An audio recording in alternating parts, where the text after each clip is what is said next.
Yes, people, how's it going?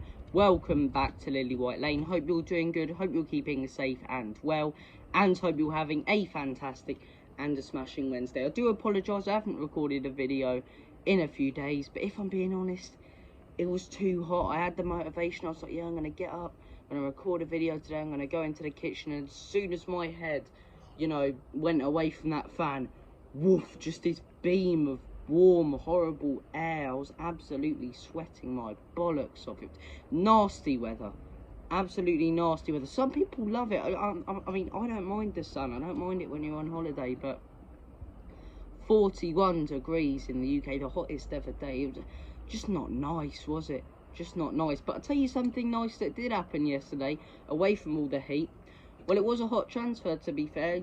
A transfer that did gather some heat, that did gather some pace, and now we have signed the player, and it is Spence. Spence is now officially a Tottenham Hotspur player, so I'm very, very pleased with that. I think he's a top signing to have at the club, and yeah, I've made my opinions on him, vocal before, or vocalised my opinions on him before, and yeah, I really like the player. I think he's a top player. But look, we're here to bring to you your latest Tottenham Hotspur news, and we're going to start off by discussing the latest rumour and report we have heard, and that is about Nicolo Zaniolo, the AS Roma attacking midfielder who's revitalised his career in the last year or so. And yeah, I really rate this guy. I think I'd be happy to have him at the club. Obviously, Tottenham Hotspur are being linked with the guy. Juventus are being linked with the guy. PSG have had links with the guy earlier in the summer transfer window. But look, we heard about a month ago that Spurs were interested in Zaniolo, and we ain't really done anything. But now we're hearing it from a few more reliable sources, Calcio Mercato, and sources that rarely get things really wrong. So look, I'm interested in this signing. I have to be honest, I haven't seen too much of the guy, but I have researched and what I have seen. This guy's revitalised his career. I remember watching him a couple of years ago, when a bit of Serie A was on BT Sport, and I thought, what is he doing? The guy can't play a forward pass to save his life. But last season, since Jose Mourinho came into AS Roma, he's revitalised his career. He really looks certified attacking midfielder. He's really suited to Serie A. Now, maybe if he's suited to Serie A, he won't work in the Prem. It's completely different pace. The Premier League's much more quick, much more physical. It's not so laid back. But look, one thing that Jose Mourinho did install into this player is that he's a really, really good attacking midfielder on the counter-attack. Jose Mourinho plays a similar style of play, obviously different formations and tactics. But both Jose Mourinho and Antonio Conte do play counter-attacking football. Conte does it very differently to Jose. But when it comes to being an attacking midfielder, you need a decent attacking midfielder if you're going to counter-attack the opposition. And that's the one thing we lack. I'm chuffed with Bissouma. I think he's a fantastic signing.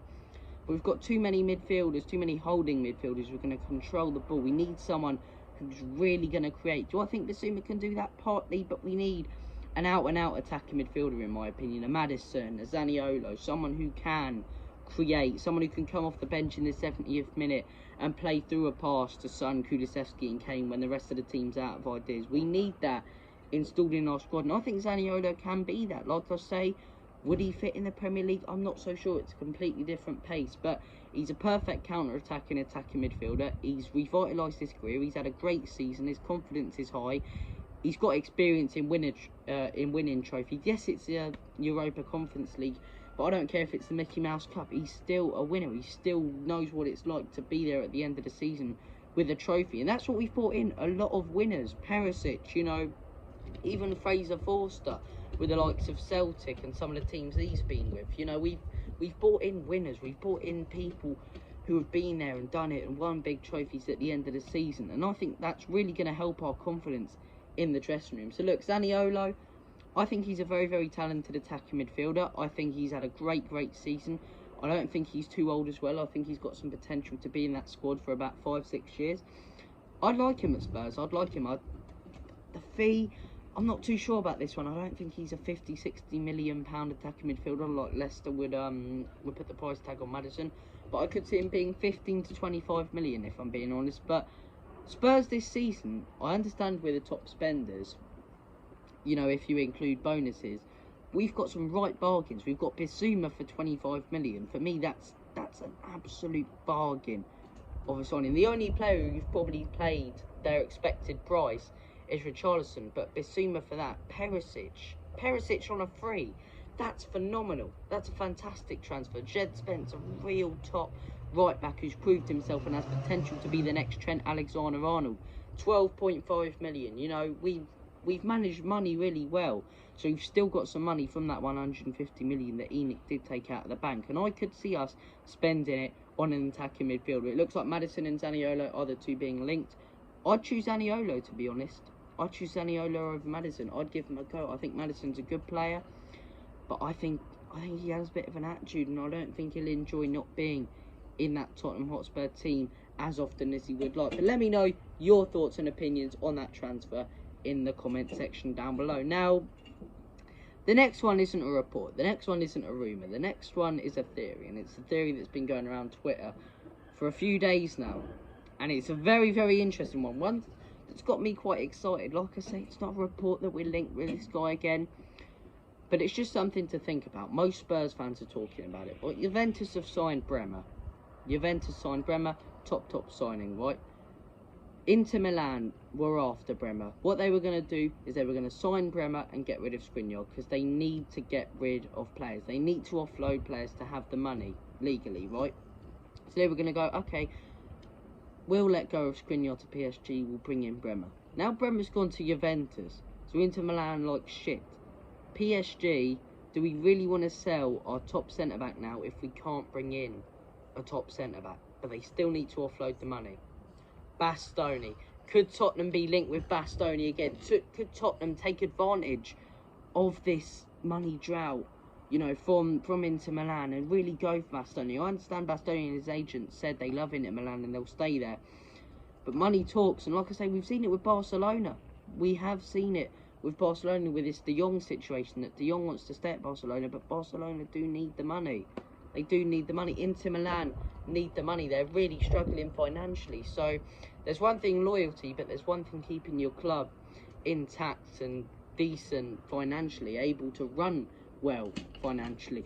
Someone should do a shot game. How many times I've said financially, they'd be absolutely pissed by now. But look, I could see us going in for Bastoni. I think we will go in for Bastoni. Do I think Bastoni will want to go to Spurs? No. Do I think Inter will try and offload Bastoni? That's a whole nother conversation. So look, there's a lot of legs to this story that I think could unfold towards the end of the season. Same with the attacking midfielder. But what I'm chuffed with is we've got our main positions. We said, okay, right back, left back, or right wing back, left wing back, centre midfield, backup striker. We've got all four of those, and we've done it at a real decent price. So look, if the transfer window ended now, I'd be happy, but I could still see us going after some new players. It's great ambition being showed by the club, and yeah, I could see us going after Zaniolo or Maddison or Bastoni again. Bastoni, Longley, however you pronounce the geezer's name. Bastoni, Longley, and either Eric Diabende. Why am I saying this? Longley, Bastoni, and Romero. Oh, that is the stuff of dreams. That's the stuff of dreams. Could it happen? We'll have to wait and see. Thank you for watching this video. Take care of yourselves. All the best. Have a fantastic Wednesday and smashing week. The bloody wind's about to blow me. Jesus Christ. Bloody wind's about to blow me away, so I might as well end it. But thank you for watching. Take care of yourselves. All the best. God bless. And as always, come on you Spurs. In Conte, we trust.